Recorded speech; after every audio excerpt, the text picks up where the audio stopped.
4 times a year, a secret cabal of powerful, well-dressed men quietly stream into a small city on the border of Switzerland and Germany. Carrying overnight bags and attaché cases, they discreetly check into a round, high-security tower in the sleepy European city. They are the world's only elite ring of financial rulemakers who come from places as different as Tokyo, London, and Washington, D.C., for the irregular meeting of the most exclusive, secretive, and powerful club in the world. The secret syndicate rarely pops upon the grid, once every decade or so. Yet their sole purpose is to coordinate and, if possible, control all monetary activities in the industrialized world by creating financial rules and regulations that silently change our financial landscape. So secretive and eerie, the names of its members are not published anywhere. But you can bet the U.S. has a representative appointed by the Fed. So does China, England, and other influential countries. This powerful group has long been considered the most exquisite and private money clubs in the world, according to Time magazine. The Economist calls them the Club of Bank Supervisors. But the New York Times said it best when it labeled them as the secretive panel that establishes global banking standards. Now, they have met and hatched a new set of financial rules. One new rule in particular is about to set off the most profound change in your finances in 42 years. So historical, this new financial rule demands gold be bought back into our financial system as money. A massive, inevitable gold buying operation is already underway as central banks and governments prepare for the secret return to the gold standard.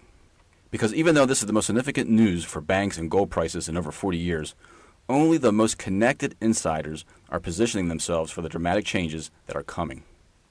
I firmly believe this is the biggest story of my career.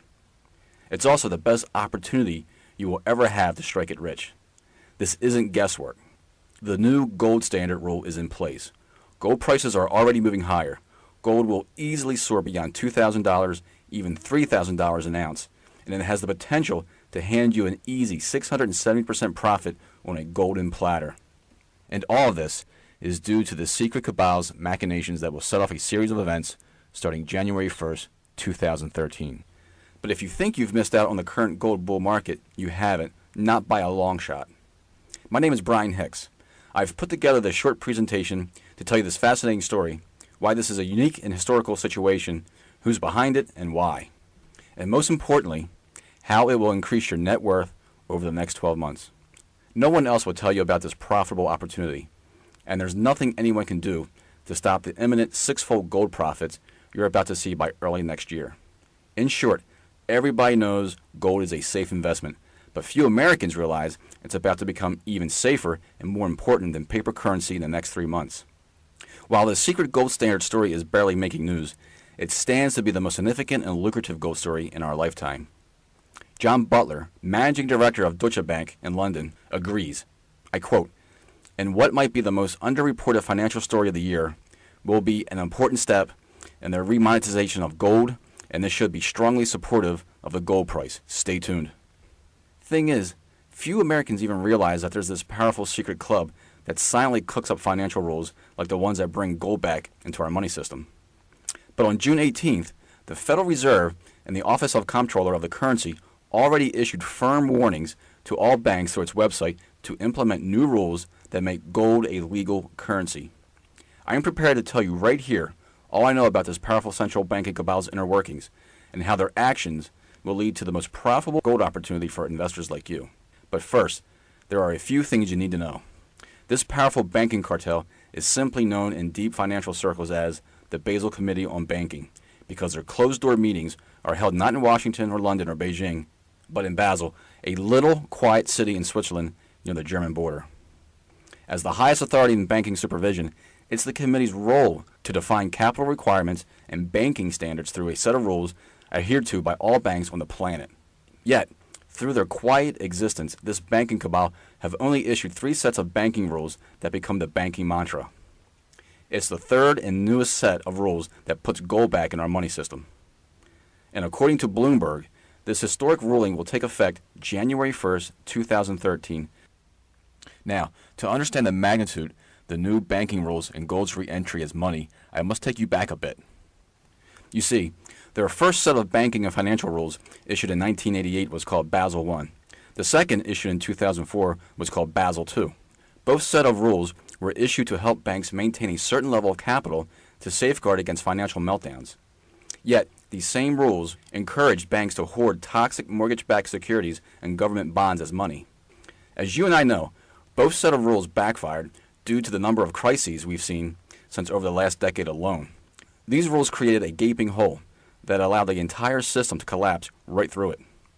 Johns Hopkins University School of Advanced International Studies released a recent study to show how previous Basel rules failed miserably. Let me show you how. Banks have always used government-backed securities as collateral to finance loans and lend people money, like bonds created from real estate loans or treasury bonds. These securities have always been rated first-class assets, according to the old banking rules. In other words, U.S. Treasury bonds and mortgage-backed securities were considered as good as cash.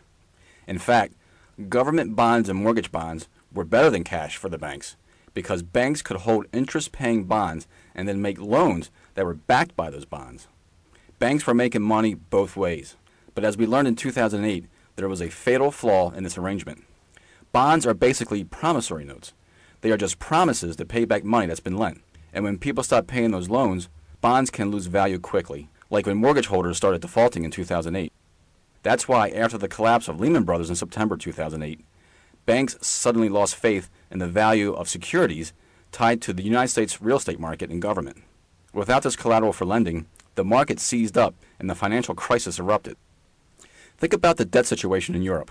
These countries have so much debt that they may not be able to pay off their bonds. If you understand this, it's easy to see that another financial crisis could happen all over again, bigger than any meltdown we've seen. So the secret banking cartel stepped in to cancel the old banking rules and derail this life-threatening fiasco. Bottom line, government bonds and mortgage-backed securities, the darlings for the last 40 years of banking security, are toxic. And it's all because bonds are tied to fiat currency and bad debt. Just consider this. German bonds have been seen as a shelter from Europe's debt storm during the last 2 years, but the value of these bonds has started to tank, according to the New York Times. It's hard to see why a banker would want to tie up money in sovereign bonds, adds Philip Swagel at the University of Maryland School of Public Policy. To fix this problem, the high-level Basel banking cartel secretly met recently and issued a third and new set of rules that historically brings gold back into our money system as the new backdrop of banking security. But what's so historic about this new banking rule? Let me show you so you understand just how rewarding this will be for your pocket.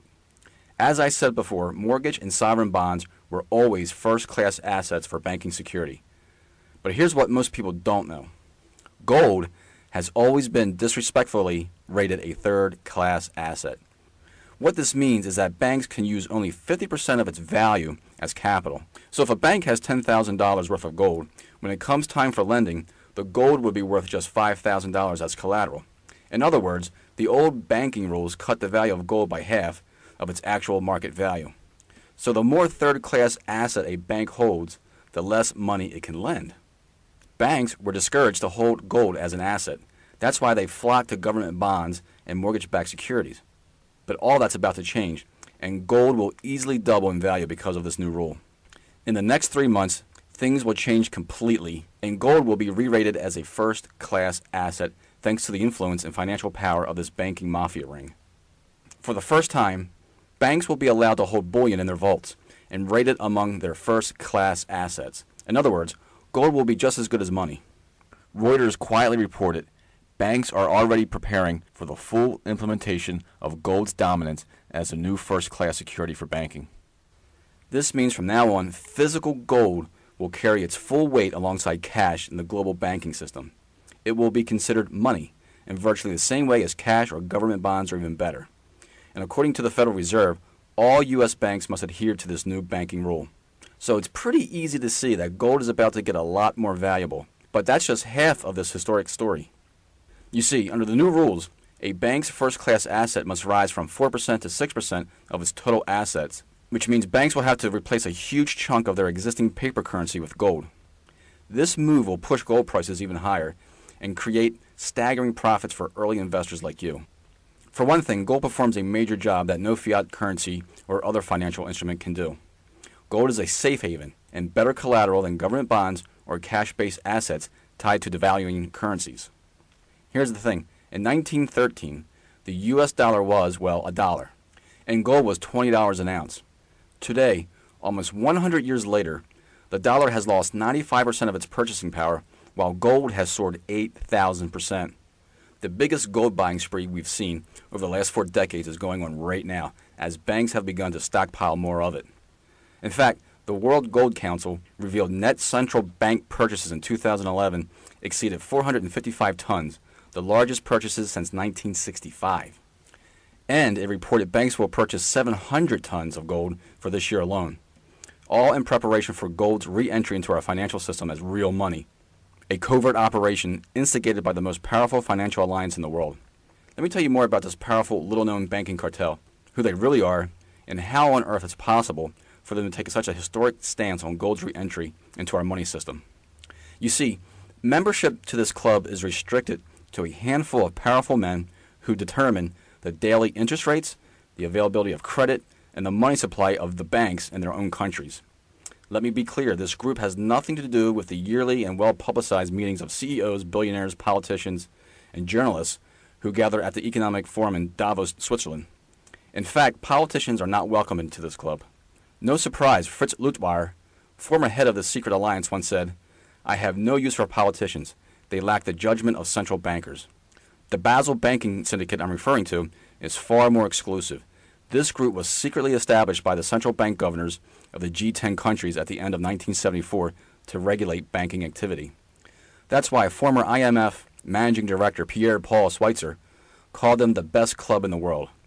But Time magazine puts it this way: among the world's temples of high finance, no other organization has risen to such authority and influence in such an unpretentious way.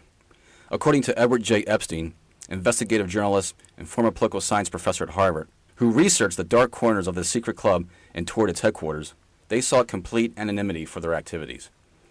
At first, their headquarters were in an abandoned 6-story hotel, the Grand Et Savoy Hotel Universe, with an annex above the adjacent Frey's chocolate shop in a little Swiss city on the French and German border. There purposely was no sign over the door identifying them, so visiting central bankers and gold dealers used Frey's, which is across the street from the railroad station, as a convenient landmark. It was in wood-paneled rooms above the shop in the hotel that decisions were reached to devalue or defend currencies, to fix the price of gold, to regulate offshore banking, and to raise or lower short-term interest rates. And though they shaped a new world economic order through these deliberations, the public remained almost totally unaware of the club and its activities. Today, they're based in this high-security 18-story tower in Basel. As Epstein reveals, the tower is completely air-conditioned and self-contained, with its own nuclear bomb shelter in the sub-basement, a triply redundant fire extinguishing system, a private hospital, and some 20 miles of subterranean archives. There are suites of offices reserved for the central bankers, each with coded speed dial telephones that, at a push of a button, directly connect the club members to their offices and their central banks back home. Some insiders call it the central bank for central banks. And all member countries within this group, like Canada, the United States, England, China, Germany, Saudi Arabia, Mexico, Brazil, Singapore, South Africa, Japan, Korea, France, Italy, Spain, Australia, and Argentina, to name a few, are bound to implement its banking recommendations. Which means as a new first-class asset, gold would be the new backstop for debt, currencies, and bank equity capital from Europe to South and Central America, North America, to the Middle East and Asia. I can't stress enough how important this ruling is. Gold prices are likely to double by next year and open the floodgates to massive profits for you at the same time. Consider this. In the U.S. alone, the Fed has laid out the requirements for the new rule, leaving no bank untouched, which means J.P. Morgan, Bank of America, Wells Fargo, Goldman Sachs, Morgan Stanley, Citigroup, MetLife, PNC, SunTrust, U.S. Bancorp, and others will have to conform to the new gold rule, according to a story buried in the Wall Street Journal. The FDIC also distributed a firm notice to all banks to accept the new banking requirements for gold immediately. Here's what's already happening, even as Americans are going about